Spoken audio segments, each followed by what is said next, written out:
Hey guys, Weiss here. Welcome to another video. If you're new to the channel, if you like pop culture, if you like retro video games and classic films and rock and roll and all that stuff, hit that subscribe button. You're going to enjoy the channel.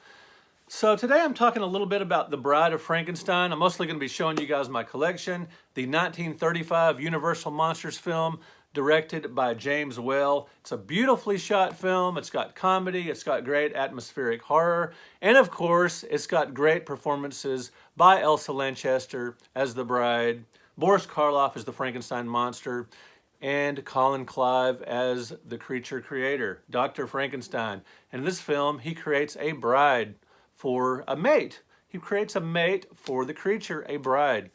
So at the beginning here, I'm going to show you one of the coolest things in my collection I think you guys are going to really get a kick out of. And then at the end of the film, I'll show you my favorite thing in my collection with a little story behind it. First up is the Discovision Laserdisc. Discovision, wonder when that came out. 1978, the height of the disco era. But this is just a laser disc, and it is awesome. It's a 2-disc set to be able to show the entire film, and I love this retro tech. It is awesome. A little write-up about the film there. Very cool. Now, the film we're watching here, Bride of Frankenstein, this version is from Blu-ray. I got this as a gift just a couple of years or so ago. Probably my son. Wonderful. If you're a Bride of Frankenstein fan, you've got to have it on Blu-ray. It absolutely looks gorgeous. Now before that, I would watch it on DVD. It's part of this set with House of Frankenstein, Ghost of Frankenstein, Son of, and the original Frankenstein. And before that, I would watch it on this VHS video. I love that design. This was a series. As you can see, I've got a stack there, Stack-O Monster films, and I love me some Bride of Frankenstein. Catch it on TV every once in a while. Not so much these days, but when I was a kid, they would show it here and there. And I've got this really cool VHS that is factory sealed. You know, I go to used bookstores and video stores, not so many video stores anymore, or used bookstores, but still here and there. But I found this years ago, and it is still factory sealed. No reason to open this up. I love that electrifying color on there. That is awesome, really cool. Looks fantastic on the shelf. One of my favorite things is this paperback. It is illustrated throughout with scenes from the film. And if you're wondering, no, I haven't read it, but I absolutely love the cover. That is awesome. This is a very difficult book to find. I found it at a place called Taylor's Bookstore in Arlington, which is between Dallas and Fort Worth. Taylor's was a great, they sold new books for the longest time, and then they started carrying used books probably around the time the internet and eBay and all that started really going hot. And they were just trying to find ways to compete with Amazon and eBay and everything, and they started carrying used books. I got this for like $6 or something. It goes for a lot more than that, especially in this awesome condition. Very cool. Now, sometimes when I'm writing, I like to listen to classical music, and this Bride of Frankenstein movie soundtrack CD really comes in handy. Great stuff. I love this film. Really great. This film music, it's excellent atmospheric music to listen to while I'm writing. It's not distracting. It is relaxing and helps me concentrate. Now, much to my shame, I have never put together this awesome Bride of Frankenstein model. My friend Glenn, he bought one as well back in the, I don't know, early 2000s or something, and he put his together. It looks freaking awesome on his shelf. I've still got mine sealed, much to my shame. I haven't done a model in many years, and I should put this one together, but it still looks cool on the shelf. It is awesome. Bride of Frankenstein Grape Cola. We got this somewhere at like World Market or one of those, you know, cool grocery stores. Not as good as something like Grape Crush or something like that, or Fanta, but, you know, I drank it, obviously. So not too bad, but I love that glass. That is super cool. Now, I do have some Bride of Frankenstein figures, and I suppose this is a doll. Yeah, doll collector, whatever. But boy, it looks great. There's a lot of nice detail. But even cooler than this is this one from Sideshow that came out, I believe, in '99. So much detail. Just awesome. It looks absolutely fantastic. And it comes with this little stand, which is really neat. Looks great on the shelf. And you Ninja Turtle fans will get a kick out of this. The April O'Neil Bride of Frankenstein. They created a series, I believe this was in the '90s, of Teenage Mutant Ninja Turtle figures. a Universal Monsters line, you know, with Raphael and Donatello and, you know, being Frankenstein monster and Dracula or whatever. But I've got the April O'Neil Bride of Frankenstein. That is awesome. I'm really glad they did a bride figure. And I've got this figure. Who knows where it came from? And this, I got this a few years ago. I'm keeping this one in the package because I really love that packaging. And there she is on the back, hanging out with the creature from the Black Lagoon.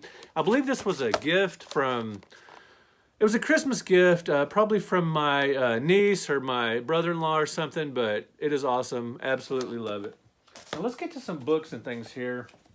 This is the Bride script, and yeah, it's just got a copy of the original script, and at the beginning it's got, you know, some neat photos, newspaper articles back in the day, posters and whatnot. This is really cool. This book series is out of print now, and these go for quite a bit from Magic Image Publishing, I suppose. But there's a whole series of these from the Universal Monsters films, and these are long out of print. I like my Bride one. Elsa Lanchester herself. Elsa obviously plays the Bride of Frankenstein, and she plays Mary Shelley at the beginning of the film when they're talking about, when, you know, Mary Shelley created the Frankenstein monster. She wrote the original Frankenstein novel. And in the film, she's depicted by Elsa Lanchester, and she's talking about her creations that still survive. Boom, this is her biography. And have I read it? No, I have not, much to my shame. But hey, it's Elsa who played the bride, so of course I had to have a copy of it. There she is. Pretty cool. Yeah, there she is at the beginning of the film, talking with Lord Byron about the original Frankenstein novel was created with a storytelling contest between Elsa Lanchester, Lord Byron, and Percy Bysshe Shelley, I believe. So anyway, let's get to my magazines. And I'm going to show you a few magazines here, and the last item is going to be my favorite in my collection. This is just Film Facts, you know, relatively modern magazine. Great picture of the bride there. The modern incarnation of Famous Monsters of Filmland. Of course, they're going to have a bride cover. Monster Madness, put out by Marvel Comics during the monster craze, monster magazine craze. The 60s and 70s, there were a lot of monster movie magazines that copied, you know, Famous Monsters of Filmland. Marvel had theirs. Pretty cool.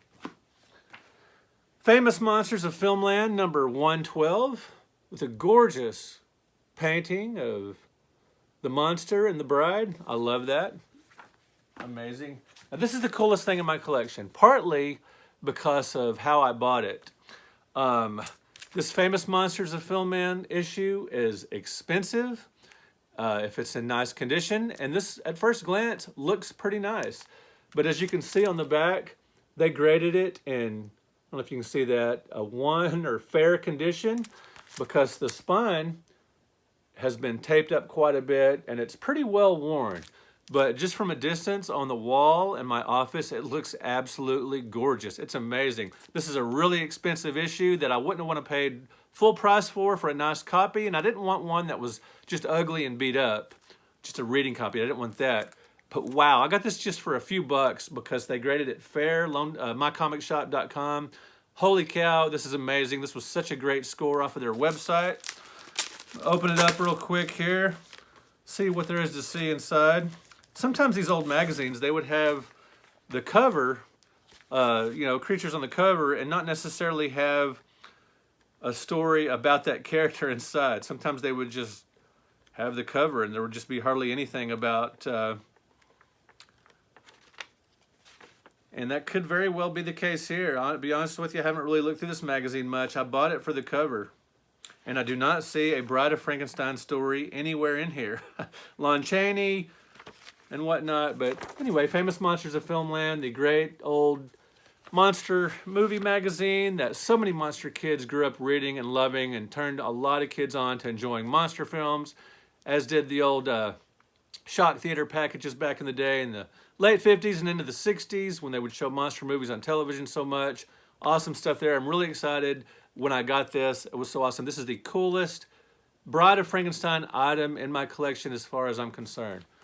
Guys, let me know in the comments what you think of The Bride of Frankenstein. We've come to the end of the film and to the end of this video. Thank you for subscribing. Thank you for liking this video. And again, just comment on The Bride of Frankenstein. Are you a fan? And what did you see in my collection here as your favorite item? We will talk to you guys in another video. Thank you so much for watching.